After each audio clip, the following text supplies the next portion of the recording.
What if I told you that in the next minutes, you'll discover a simple system that could completely transform how your mind processes negativity?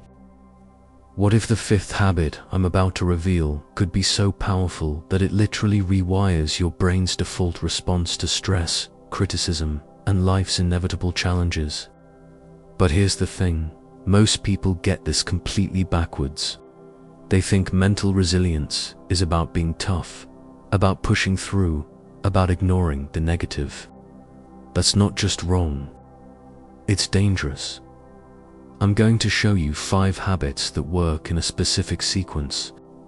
The first 4 will prepare your mind, but it's the 5th one, the one that 99% of people never learn, that will transform everything. And I promise you this, by the end of this video, you'll have a mental defense system that most people spend decades trying to build. So, if you're tired of letting other people's negativity rent space in your head, if you're done with that inner criticism running your life, and if you're ready to build an unshakable mind, then let's begin. First, let's understand what we're dealing with. Your brain has what scientists call a negativity bias. This isn't a flaw, it's a feature that kept our ancestors alive. Your mind is literally wired to notice, remember, and react more strongly to negative information than positive. The amygdala, your brain's alarm system, processes negative information in 12 milliseconds. Positive information, it takes the conscious mind over 12 seconds. That means negativity gets a 1000x head start in influencing your thoughts, emotions, and decisions. But here's where it gets dangerous. In our hyper-connected world, we're exposed to more negative stimuli in one day than our ancestors encountered in months. Social media algorithms, news cycles, workplace stress, relationship conflicts. Your ancient brain is in constant survival mode, even when you're perfectly safe. What I'm about to teach you isn't about positive thinking or denial. It's about training your mind like an elite athlete trains their body. These 5 habits work together as a system: morning, mental armor, preemptive protection, reality filter, real-time processing energy, boundary setting, defensive position, evening mental detox, recovery, and reset, the master key. The game-changing habit that makes everything else effortless. Let's dive deep into each one. Morning mental armor. Most people start their day defenseless. They roll out of bed and immediately expose their unguarded mind to whatever chaos the world throws at them.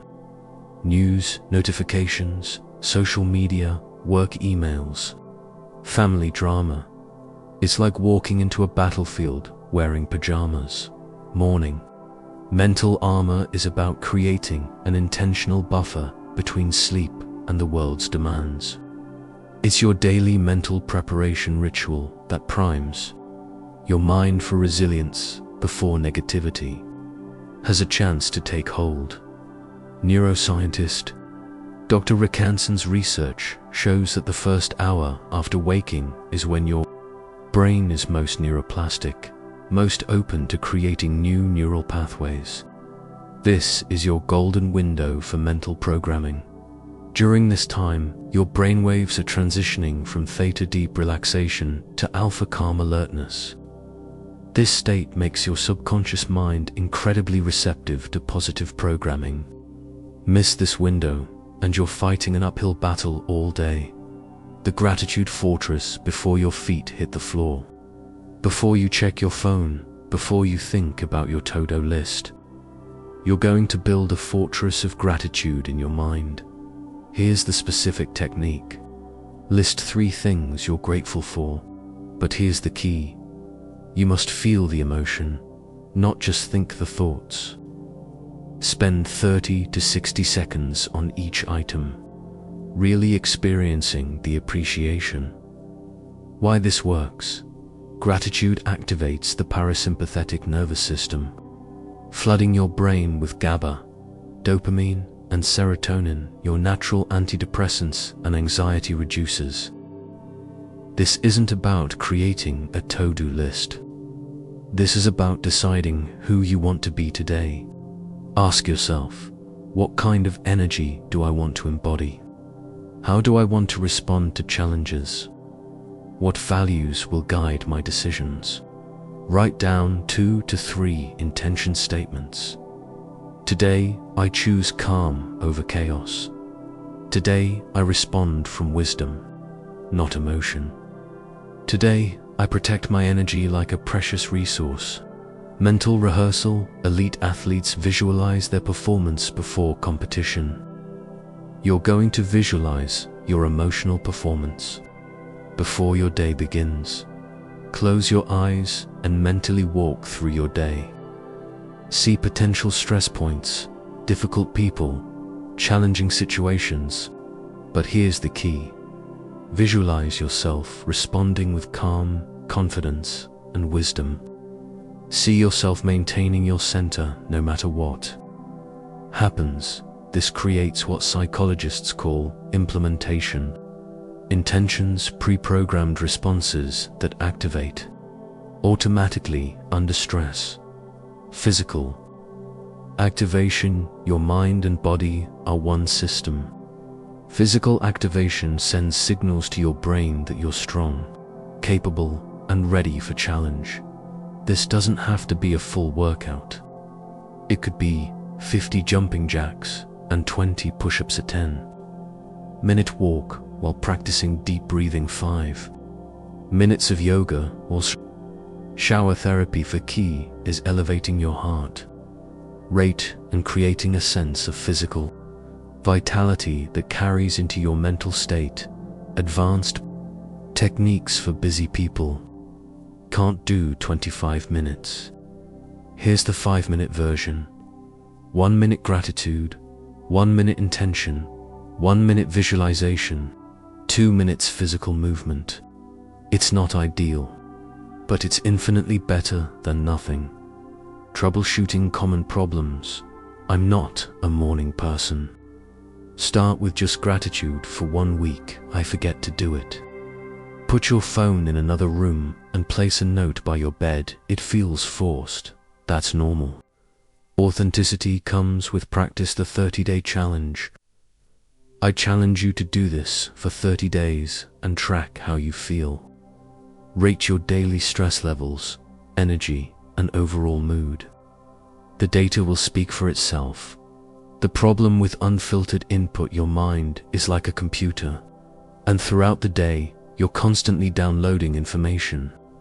But unlike a computer with antivirus software, most people have no filter for the mental viruses constantly trying to infect their thinking. Every interaction, every piece of media, every random thought that pops into your head is programming your subconscious mind. Without a reality filter, you're at the mercy of other people's emotions, society's fears, and your own conditioned negative thinking patterns. The reality filter is a real-time assessment tool that you apply to every piece of information before it reaches your core beliefs and emotional state. Think of it as a bouncer for your mind. It decides what gets in and what gets rejected. This isn't about living in denial or avoiding difficult truths. It's about discerning between facts versus interpretations, useful information versus mental junk food, projections versus reality, temporary situations versus permanent conditions. The FILTER method. F, fact or fiction. When negative information hits you, immediately ask, is this objectively true? Or is this someone's opinion, interpretation, or emotional reaction? Example: you're terrible at presentations versus that presentation had some areas for improvement. Same feedback, completely different mental impact. Is it immediate and important? Not everything urgent is important, and not everything important is urgent. Ask, Does this require my immediate attention and energy, or can I address it later or not at all? Most negativity fails this test. Office gossip, social media drama, news about things you can't control, these drain your mental energy without providing any benefit. Is it in my locus of control? This is perhaps the most powerful filter. Divide every challenge into what I can control, my actions, reactions, decisions, what I can influence through communication, example, persistence, what I cannot control, other people's choices, past events. Global situations. Focus 100% of your mental energy on the first category, some energy on the second, and zero energy on the third. Is the source trustworthy? Consider the source of negative information. Is this person speaking from expertise or emotion? Trying to help you grow, or just venting their frustration? Historically accurate in their assessments? Dealing with their own unresolved issues? A criticism from a mentor who cares about your growth hits differently than a random insult from someone who's clearly struggling. Does this empower or diminish me? The ultimate test: does engaging with this information make you stronger, wiser, or more capable? Or does it leave you feeling drained, confused, or defeated? Constructive criticism empowers. Toxic negativity diminishes. Learn to feel the difference in your body. Can I reframe this constructively? Even valid negative feedback can be processed in empowering ways. I failed becomes I learned what doesn't work. They don't like me becomes we're not a good fit. And that's okay. This is impossible becomes this will require me to grow new skills. Reframing isn't denial, it's choosing the most useful perspective. Real-time application techniques. 3. Breath response. When negative information hits you, don't react immediately. Take 3 deep breaths and run it through the FILTER method. This creates space between stimulus and response, the hallmark of emotional intelligence. The 24-hour rule. 4. Major negative events or feedback. Implement a 24-hour processing period. Don't make decisions or respond emotionally during this time. Let your initial emotional reactions settle. Then apply the reality filter with a clearer mind. The energy audit. At the end of each day, review. What information did I consume today? What served me? What drained me? What should I filter out tomorrow? This helps you recognize patterns and strengthen your filter over time. The energy vampire problem, you know them. The chronic complainers, the drama creators, the people who somehow manage to drain your energy just by being in the same room. These aren't bad people, they're people who haven't learned to manage their own emotional energy, so they unconsciously siphon it from others. But here's what most people don't realize. You're not a victim of energy vampires. You're an enabler of them. Every time you engage with their drama, every time you try to fix their problems, every time you absorb their emotions, you're teaching them that you're a reliable energy source. Understanding energy dynamics, energy is real and measurable. When you're around positive, centered people, you feel energized. When you're around negative, chaotic people, you feel drained. This isn't mystical, it's neurological. Mirror. Neurons in your brain automatically sync with the emotional states of people around you. This is why you can catch someone's bad mood or feel uplifted by someone's enthusiasm. Without boundaries, you become an emotional sponge, absorbing whatever energy is around you. The boundary setting level. 1. Physical boundaries. Sometimes the most loving thing you can do for both yourself and others is to create physical distance. This doesn't mean cutting people off permanently. It means being strategic about when, where, and how long you engage. Techniques limit time spent with consistently negative people. Choose neutral locations for difficult conversations. Have an exit strategy. For every social situation, use technology boundaries. Don't be available 24/7. Level 2. Emotional boundaries. This is where most people struggle. Emotional boundaries mean you can care about someone without taking responsibility for their emotions. You can empathize without absorbing. You can support without rescuing. The key phrase: I understand this is difficult for you, and I believe you can handle it. This validates their experience without making it your problem to solve. Level 3. Mental boundaries. Mental boundaries protect your thoughts and beliefs from other people's opinions, judgments, and projections. Just because someone thinks something about you doesn't make it true. Just because they're convinced the world is falling apart doesn't mean you have to join their panic techniques. The Teflon technique: let others' opinions slide off youth. Method: is this true? Is this helpful? Is this mine to carry? The redirect strategy: I hear that you're frustrated. What do you plan to do about it? Level 4. Energetic boundaries. This might sound esoteric, but it's practical. Before entering challenging situations, mentally create a protective barrier around your energy. Visualize yourself surrounded by white light, or imagine wearing energetic armor. This primes your subconscious mind to maintain your emotional state rather than merging with others' energy. Elite performers use this technique before competitions, presentations, and difficult conversations. Boundary setting scripts for chronic complainers. I can see this is really bothering you. Have you thought about what you want to do about it? I'm not the right person to help with this, but I think you'd benefit from talking to counselor, expert, etc.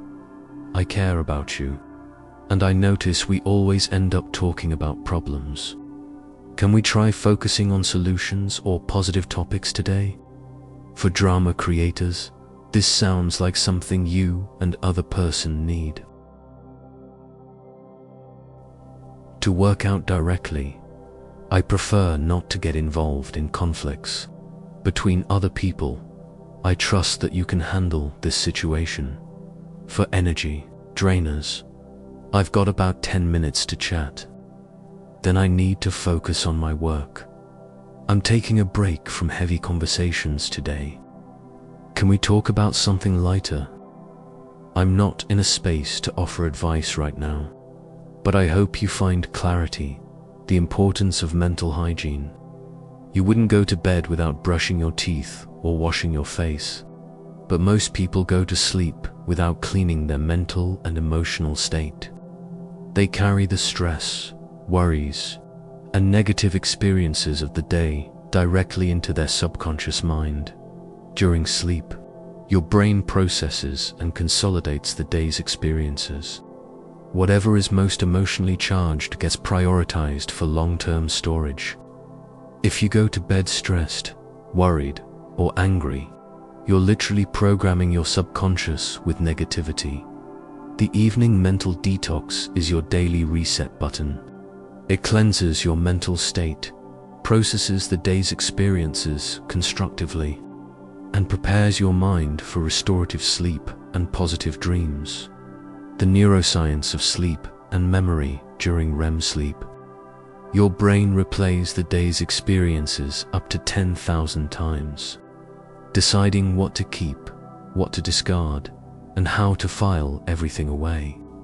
This process, called memory consolidation, doesn't just store facts, it strengthens the neural pathways associated with your most emotionally intense experiences. This is why trauma can be so persistent. But it's also why positive mental programming is so powerful.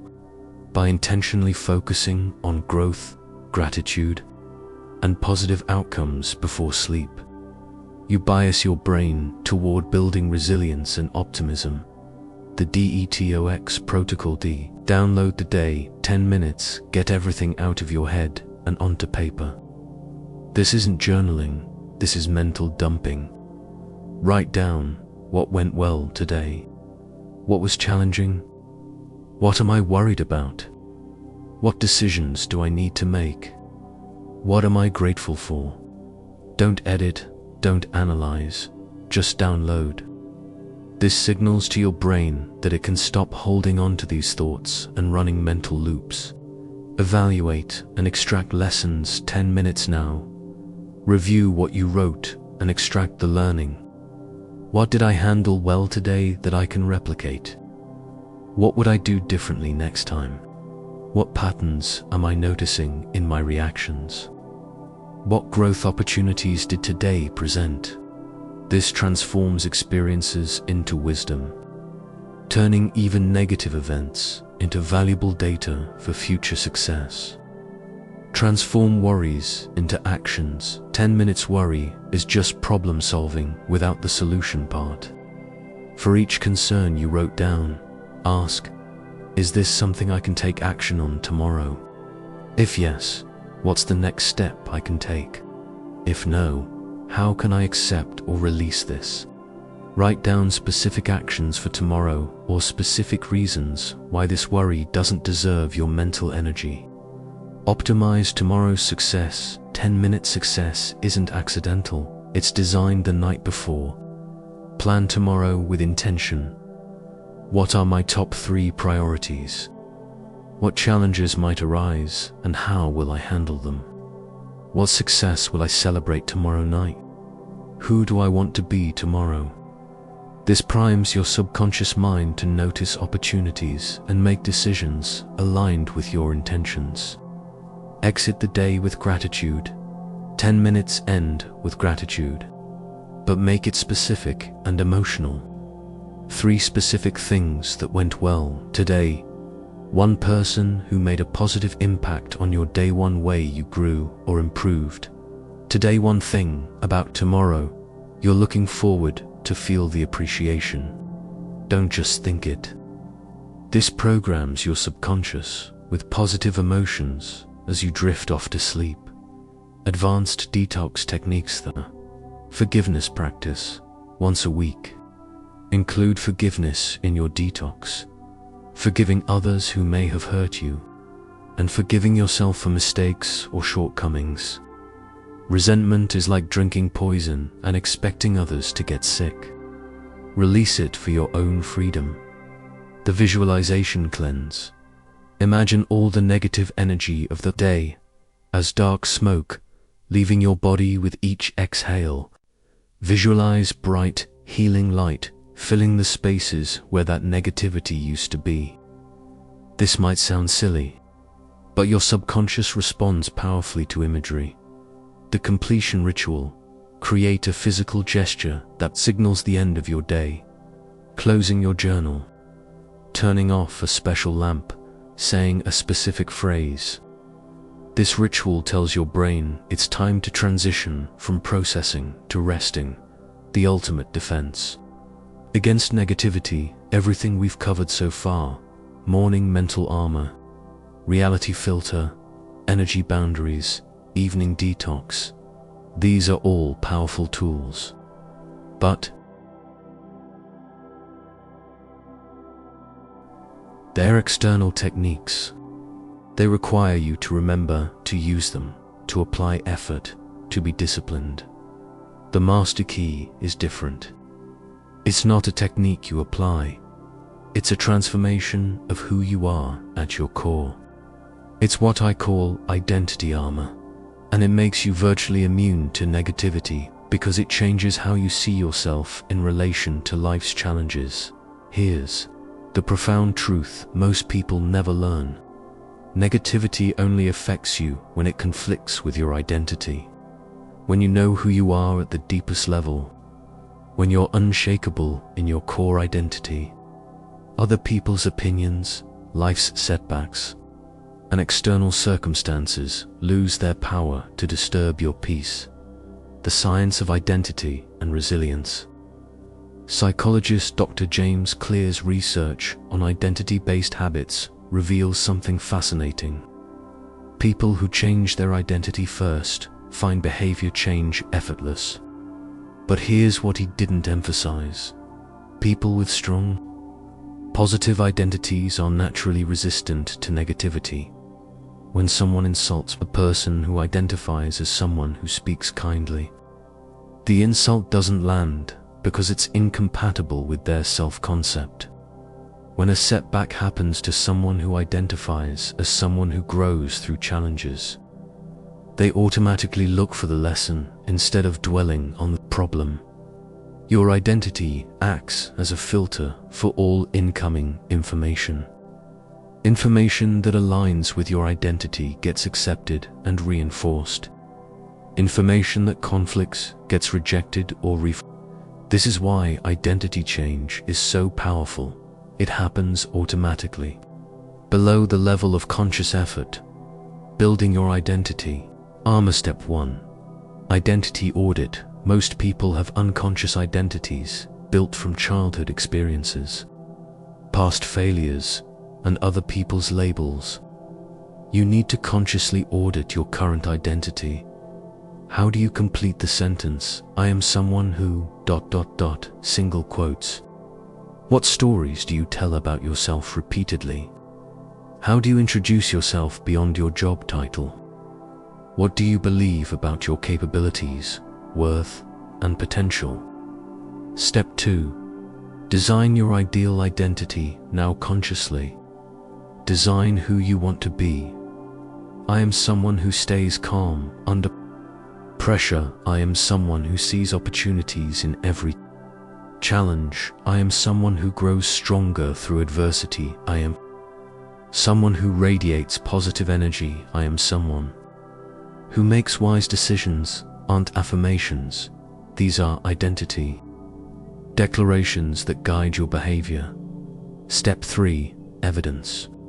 Collection. Your brain needs proof that your new identity is real. Start collecting evidence. Keep a wins journal of moments when you embodied your ideal identity. Notice and celebrate small behaviors that align with who you're becoming.